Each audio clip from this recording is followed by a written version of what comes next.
Pour la première fois, je me suis intéressé à l'histoire de l'Afrique. Je ne cherchais nullement à aboutir à une civilisation grandiose. Il y a souvent un procès d'intention qui passe à côté des sentiments réels. Vous ne trouverez jamais, on fausse même la psychologie humaine, vous ne trouverez jamais un peuple qui admire l'histoire d'un autre peuple. Prenez la Serbie, prenez n'importe quel peuple de l'Europe centrale. Ce que le peuple de l'Europe centrale voudrait, c'est de refaire le chemin humble que ses ancêtres ont suivi, de retrouver le lien conducteur, le fil ténu qui le lie à ses ancêtres les plus lointains, quel que soit le caractère humble de l'expérience que ces peuples ont vécu, que ces ancêtres ont vécu, de pouvoir retrouver la somme de ses réussites, de ses succès et de ses échecs, parce qu'il est fait de tout cela. De la même façon, ce qui m'intéressait, c'était de remonter l'Afrique. Moi, quand je m'occupais d'histoire, nous étions presque une génération spontanée. On nous disait que le nègre de grande taille n'était pas un indigène de l'Afrique. C'était les théories, justement, de Rivet qui étaient en vigueur. L'Afrique était peuplée à partir de l'Océanie.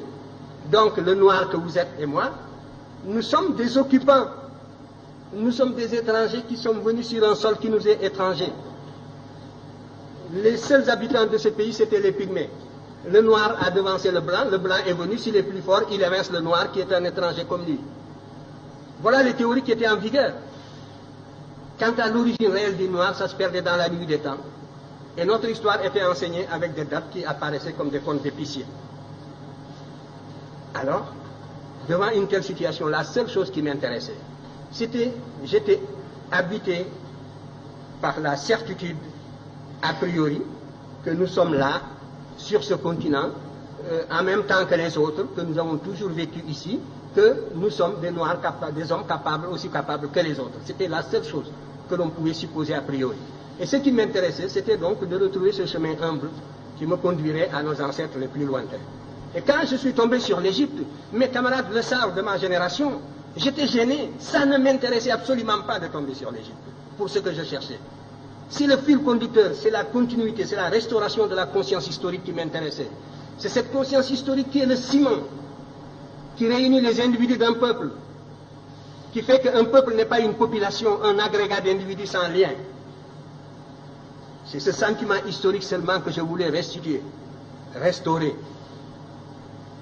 Et je ne pouvais pas non plus, en aboutissant à l'Égypte, falsifier l'histoire par complaisance, pour être dans le vraisemblable du moment. C'était tout.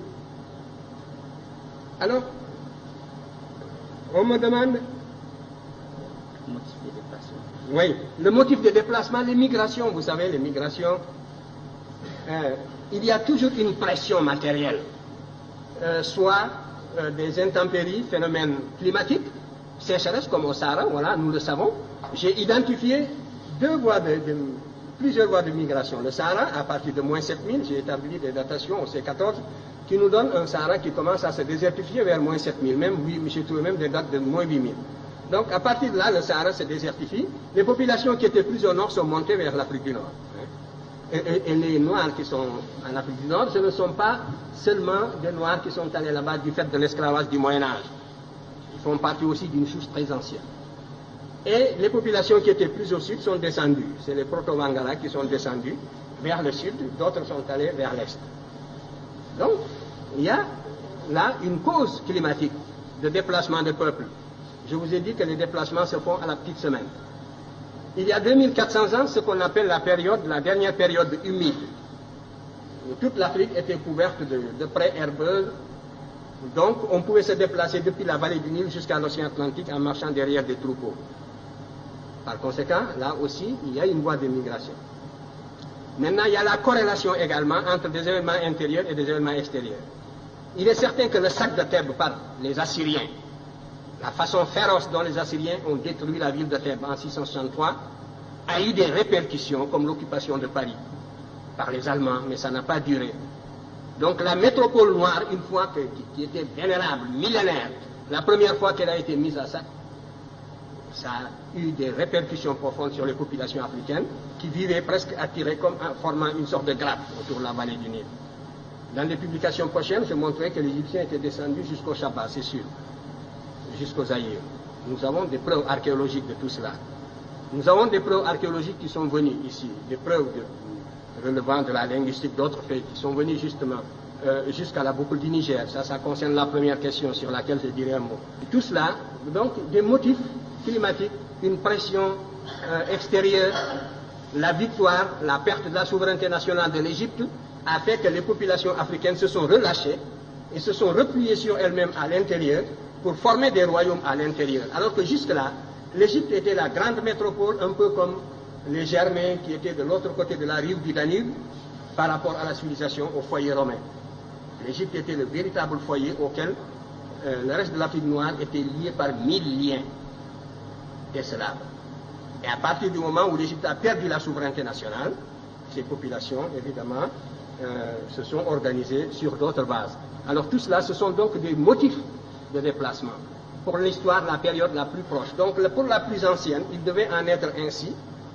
Les variations climatiques, on peut les cerner par la paléoclimatologie.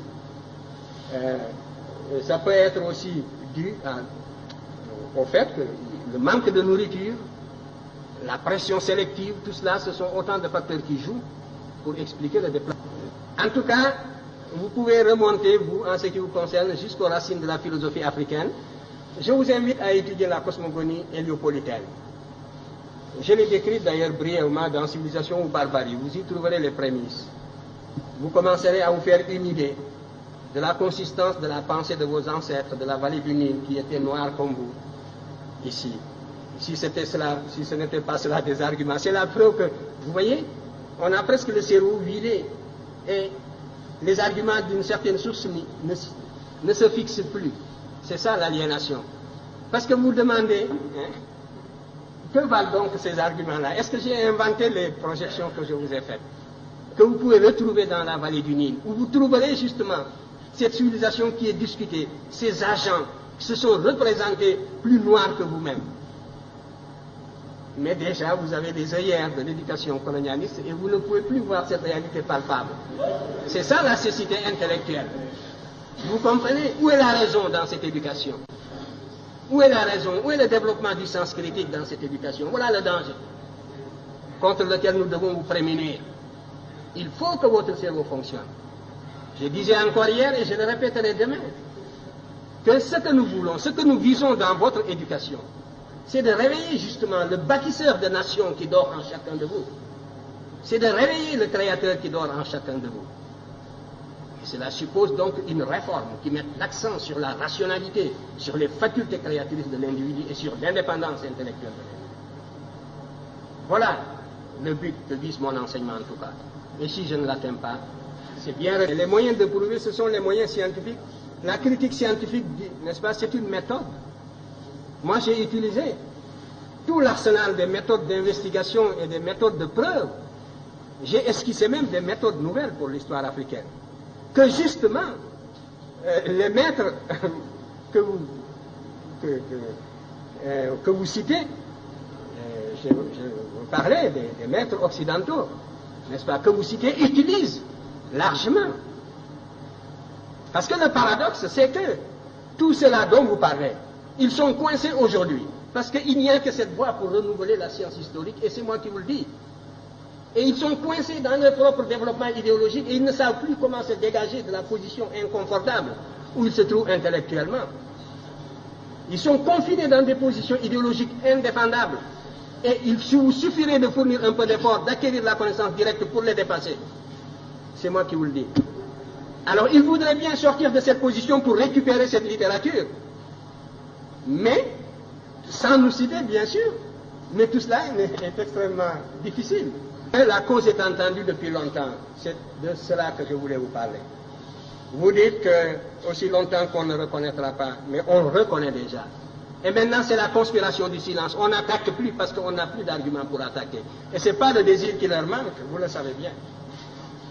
Ils nous auraient sciés, ils nous auraient foudroyés s'ils pouvaient déceler la moindre incohérence depuis le temps.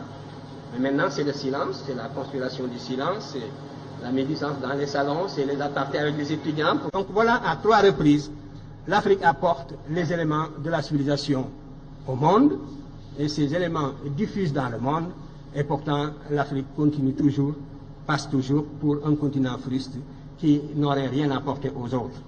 De restaurer cette conscience historique continentale africaine, de l'intégrer dans l'enseignement, c'est un facteur de cohésion, mettre l'ensemble des peuples africains à l'abri de toutes les formes d'agression culturelle.